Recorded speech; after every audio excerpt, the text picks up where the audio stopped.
Hello everyone and welcome back sa aking YouTube channel. My name is Sam aka #Biyaherong Becky. And guys, before we start, nais ko munang magpasalamat sa aking mga subscribers at sa aking mga returning viewers. So thank you so much for supporting my YouTube channel. At yun na nga guys, no, pag-uusapan natin ngayon walang iba. Kung familiar kayo guys sa vlogger na si Inday Ligaya, tapos yung kanyang jowa na si Ram Alexander, so di ba as we've heard na naghiwalay na sila. So ayun na nga, so kasi follower ako na nilang dalawa, ano. So alam naman natin na si Inday Ligaya is part of an LGBTQIA+ community. So I can definitely relate the story. So gusto ko lang guys na magbigay ng reaction dahil alam ko kung anong nararamdaman ngayon ni Inday Ligaya, no? Since we are on the same page. I mean, we are on the same community. So yun na nga. Kung manonotice natin guys, no, sa mga caption ni Inday Ligaya, so tila wala siyang alam na si Ram pala ay meron ng anak, no, sa isang babae. So yun nga, sa mga caption niya na sinasabi, so 2019 pa pala. So meron siyang parang alam mo yun, meron siyang pag-aalinlangan, no? Or meron pala siyang question mark. So, syempre, kung ako ang tatanungin mo, no? Kung alam kong may anak na, magkahiwalay na ba sila? 'Di ba? Pwede kung hiwalay na talaga sila, legit. Pero sa caption nga ni Inday Ligaya, wala siyang alam. Kasi ako, kung may ganong instance na lalaki, di ba, alamin ko rin kung ano yung totoo bago ka pumasok sa isang relasyon. Ganon din naman ang lalaki, no? Kung may anak ka, dapat paalam mo rin sa partner mo, no? So yun na nga, pag-uusapan natin itong mga bagay na to, no? So meron lang akong mga ilang katanungan guys para mabigyang linaw natin to. So once na napanood nyo to guys, you are free to comment, no? Para mas, maliwanagan pa tayo sa mga bagay na to. So, ang question ko,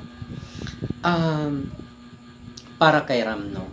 Bakit ka nakipagrelasyon sa isang gay na may pamilya ka na pala? So, that's my first question, no? So, kung may pamilya ka, bakit? Bakit ka nakipagrelasyon sa isang bakla? Next, next question.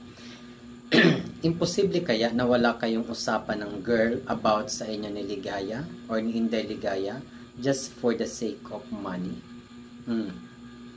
Diba? So, pag perang pinag-usapan guys, no? Gagawin nyo. Kung, diba, may kasabihan nga tayo, kahit sa patalim ay kumakapit. So, to me I don't believe na wala kayong arrangement ng babae kung saan ka nagkaroon ng anak, si Ram.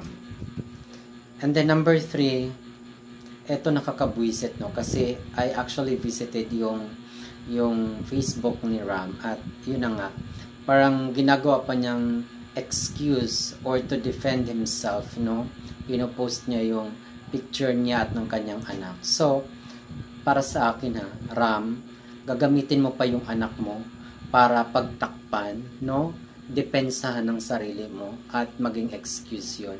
Wala namang kinalaman yung bata Nung pumatol ka sa isang gay, for what reason it is, so may kinalaman ba yung bata? Di ba wala? So wag mong gawin ng excuse yung bata kasi ang bata walang kamuwang-muwang, no? Wag mo nang i-post pa sa social media kasamang yung anak, no? Para idahilan mo pa, no? Kasi walang kinalaman yan sa pinaggagawa mo. At the end of the day, it's your decision. Kakaloka ka. So, ang masasabi ko sa'yo, Mr. Ram Alexander, isa kang user. No? Isa kang dakilang user. Manggagamit ka. No? So, ginamit mo lang si Inday Ligaya just to gain popularity and to gain money for yourself. No? So, itong masasabi ko naman sa'yo, so akala mo dahil marami ka ng follower ay siguro nag-decide ka na makipag-break na kay ligaya and to think na kaya mo nang itaguyod ang sarili mo, having that income on your own sa sarili mong Facebook account, no? Well, I don't think nasisikat ka, no? At tatangkilikin ng tao ang mga vlog mo. Kasi bakit? Ano bang pwedeng mai-content mo, di ba? Yung kayong dalawa ni Ligaya is apart from yung pagpo-provide ng, alam mo yun, mga nakakatawang eksena, nagustuhan ng tao yung tandem nyo bilang magkarelasyon. So, I don't think na magsasucceed yung career mo on your own. No? I really don't. And, so, ganun na lang. Magsumikap ka sa buhay mo. Magbanat ka ng buto, patunayan mo, no? And galing sa sarili mong pawis, mapatunayan mo na kaya mong itaguyod ang sarili mo. So, let the people judge kung tatangkilikin pa rin ng tao ang vlog mo sa sarili mo, ay good luck na lang. So, next, no? Kay Ligaya naman, damang-dama ko talaga ang kanyang kalungkutan sa kanyang mga mata. Sabi nga, our eyes are the windows of our soul. So, chinecheck ko yung mga picture niya. So, mag-isa lang siya, unlike before, kasama niya si Ram. So, andun yung kalungkutan. Siyempre, kung ang hayop nga nawala sa'yo, makaramdam ka nga ng kalungkutan, how much more ang partner mo na tinuring mo talagang partner, love of your life, diba? So, I completely understand where you're coming from in Ligaya, but just be strong, no?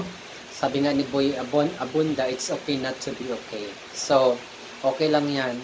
Part talaga yan ng life natin na masaktan tayo. So, I hope you can quickly move on sa iyong sitwasyon. So, remember this, it is not the love that hurts us, that hurts you, but the one who loves you. So, nagmahal ka lang. Hindi mo kasalanan yun. Yung taong minahan mo, yun ang nakasakit sa'yo. Kasi nga, hindi siya naging honest sa'yo, no? So, makikita naman natin guys sa kanilang mga picture, no? So, 2019, so meaning to say, 4 years old na yung kanilang anak ngayon. Yung kanilang relationship ng babae. So, maraming cases talaga ng ganun, no? May mga babae talaga na kaya nilang lunukin yung mga ganung bagay, no? Siyempre, o diba, nagkapera na si Ram kay Inday Ligaya. So, kawawa naman si Inday Ligaya, no? Binatasan mo lang, penirahan mo lang in short. No matter what excuses you have, but that is my perception, that is my analyzation. So, ginamit mo lang, penirahan mo lang ang isang bakla. Kaya, you know, sa mga katulad natin, let's be, kailangan mag-isip tayo, no?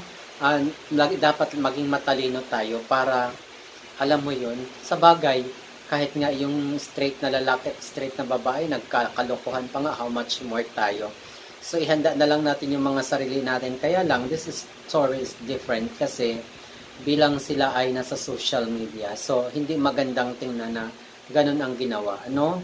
So, may naagrabyado at may inagrabyado. That's just it, no? So, whatever reason it is, yun lang yung masasabi ko. So, yun lang guys. Thank you so much for watching this video at sana, kaya ako sa sarili ko, alam mo yun, bahala na. I don't mind and I don't care kung single ka o, di ba? Huwag ibuhos lahat, huwag ibigay lahat para pag dumating man yung point na yon, hindi ka masaktan ng bonggang-bongga. So, yun lang guys. Have a good night to all of you. Bye. Ciao.